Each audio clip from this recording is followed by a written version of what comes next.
October 9 రాత్రి 11 గంటలకు అనంతనాగ్ జిల్లా తంగ్పవాస్ గ్రామంలోని ఓ ఇంట్లో ఇద్దరు లష్కరే తోయిబా తీవ్రవాదులు నక్కారని మన ఆర్మీకి సమాచారం అందింది. అది పక్కా ఇన్ఫర్మేషన్ అని కన్ఫర్మ్ చేసుకున్నారు అధికారులు. ఆరితేరిన మన ఆర్మీ జవాన్లతో పాటుగా 20 ఎయిర్ ఆర్మీ డాగ్ యూనిట్ లోని మోస్ట్ ఫెరోషియస్ డాగ్ జూమ్ కూడా రంగంలోకి దిగింది. తీవ్రవాదులు నక్కిన ఇంటికి దూరంగా వాహనాలను ఆపారు. చీకట్లో మన జవాన్లు ఇంటిని చుట్టుముట్టారు. మరో టీం రోడ్డు మొత్తం బ్లాక్ చేసి వచ్చిపోయే వాహనాలను చెక్ చేస్తూ ఉంది. అయితే తీవ్రవాదులను పసికట్టడంలో జూమ్ సూపర్ సోల్జర్ తన ప్రియమైన స్నేహితుడైన సోల్జర్ చేతిలో డాగ్ చైన్ ఉంది. జూమ్ ను నడిపిస్తూ ఉన్నాడు డాగ్ హ్యాండ్లర్. చేతిలో తుపాకీతో పాటు చెట్ల మధ్య నుంచి పరిగెడుతూ ఉన్నాడు. ఇంటిని చుట్టుముట్టేశారు మన ఆర్మీ జవాన్లు. అందులోనే తీవ్రవాదులు ఉన్నట్లు గుర్తించారు. అప్పటికే ఇంటిని చుట్టుముట్టి 4 గంటలు తెల్లవారుతోంది. అక్టోబర్ 10 ఉదయం తెల్లవారుజామున జూమ్ ని పంపించాలనుకున్నారు. అయితే చీకట్లో జూమ్ ప్రాణాలను పణంగా పెట్టొద్దని హెచ్చరికలు పంపారు సైన్యాధికారులు. తీవ్రవాదులు బయటకు వస్తే ప్రాణాలతో వదిలేస్తాం, ఎన్కౌంటర్ వరకు తీసుకెళ్లొద్దని హెచ్చరించినా ఫలితం లేకుండా పోయింది. కానీ లోపల వైపు నుంచి సౌండ్ కూడా లేదు.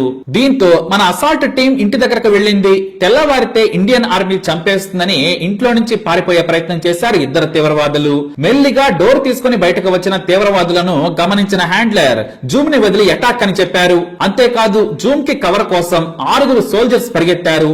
అప్పటికే జూమ్ మెరుపు వేగంతో వెళ్లిపోయింది. ఒక తీవ్రవాది మీద పడి దాడి చేసింది.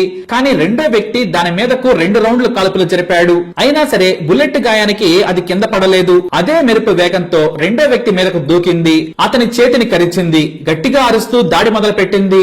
జూమ్ ను కాపాడేందుకు వెళుతూనే తీవ్రవాదులపై కాల్పులు జరిపారు మన సూపర్ సోల్జర్లు. జూమ్ కోసం మన వాళ్లు అతి దగ్గరగా వెళ్లారు. మన సైనికులను చూసి ఒక సైనికుడు కాల్పులు జరపడంతో ఇద్దరు భుజాలకు బుల్లెట్స్ తాకాయి. మరో 2 సైనికులు తీవ్రవాదులపైకి కాల్పులు జరిపారు. అయితే బుల్లెట్ గాయాలైన లోయల్లోకి జారిపోయేందుకు ప్రయత్నం చేయడంతో జూమ్ వారి మీదకు మరోసారి దాడి చేసింది. పారిపోలేక తీవ్రవాదులు చేతులెత్తేయడంతో మన సైన్యం వారిని కాల్చి చంపింది. ఈ ఘటనలో జూమ్ తో పాటు 2 మన సైనికులు గాయపడ్డారు. గాయపడ్డ సైనికులను హాస్పిటల్ కు తరలించింది సైన్యం. జూమ్ ని 54 అడ్వాన్స్ ఫీల్డ్ వెటర్నరీ హాస్పిటల్ కు వేగంగా తరలించారు. జూమ్ కి బాగా గాయాలయ్యాయి. ఏర్పాట్లు చేయాలని ముందుగానే సర్జన్లను వెటర్నరీ సిబ్బందిని అలర్ట్ చేశారు అధికారులు. జూమ్ కాలికి తల దగ్గర బుల్లెట్లు తొలగించి ట్రీట్మెంట్ చేశారు. తల దగ్గర బుల్లెట్ ను తీసేసిన 48 గంటలు గడిస్తే కానీ ఏమీ చెప్పలేమన్నారు డాక్టర్లు. అయితే ఆపరేషన్ చేసే సమయానికి జూమ్ ఆరోగ్యం నిలకడగానే ఉంది. కానీ ఆ తర్వాత మెల్లిగా క్షీణించింది. దీంతో వెటర్నరీ డాక్టర్లలో నిపుణులైన వారందరినీ పిలిపించిన జూమ్ మనకు దక్కలేదు. 2 బుల్లెట్లు వేగంగా అతి దగ్గర నుంచి శరీరంలోకి వెళ్లిన తీవ్రవాదులు పారిపోకుండా వీరోచితంగా పోరాడింది జూమ్. దానిని సొంత మనిషిలా కాపాడేందుకు సైనికులు సైతం ప్రాణాలకు తెగించి బుల్లెట్ గాయాల పాలయ్యారు. తీవ్రవాదులను పట్టుకుని వారిని మన వాళ్లు కాల్చి చంపే వరకు పోరాడింది. తీవ్రవాదులు చనిపోగానే వారి పక్కనే పడిపోయింది. దానిని కాపాడేందుకు డాక్టర్లు శ్రమించినా దక్కలేదు. దేశ సేవలో వీరోచితంగా పోరాడి తన డ్యూటీని తాను చేసి మన కోసం ప్రాణాలు విడిచింది జూమ్. మొత్తం 28 డాగ్ యూనిట్ లో జూమ్ ఫెరోషియస్. వదిలితే చాలు తీవ్రవాదులు పేలుడు పదార్థాలను పట్టుకునేందుకు పరుగులు పెడుతూనే ఉంటుంది. హ్యాండ్లర్ చెబితే చాలు చీకటి వెలుగు అనే భయమే లేదు.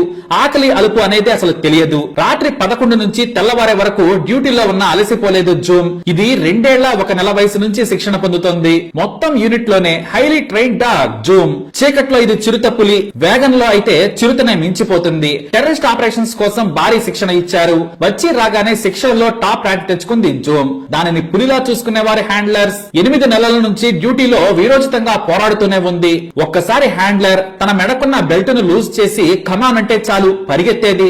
అలానే గుడ్డిగా వెళ్లదు. నక్కుతూ దాగుతూ అడుగులేస్తూ సైనికులకు దారి చూపిస్తుంది. టార్గెట్ కనిపిస్తే మాత్రం పులిలా మీదకు దూకేస్తోంది. ఇలా 8 నెలల్లోనే ఎన్నో టెర్రర్ ఆపరేషన్స్ లో పాల్గొని దేశ సేవ చేసింది జూమ్. కానీ ఆపరేషన్ తంగ్పవాస్ లో ప్రాణాలు కోల్పోయింది. ప్రాణాలతో బయటపడింది అని డాక్టర్లు చెప్పిన హఠాత్తుగా అక్టోబర్ 13న ఉదయం 11:45 శ్వాస తీసుకోవడంలో ఇబ్బందులు ఎదుర్కొంది. దానికి ఆక్సిజన్ పెట్టి ట్రీట్మెంట్ వేగవంతం చేసిన జూమ్ స్వర్గానికి వెళ్లిపోయింది.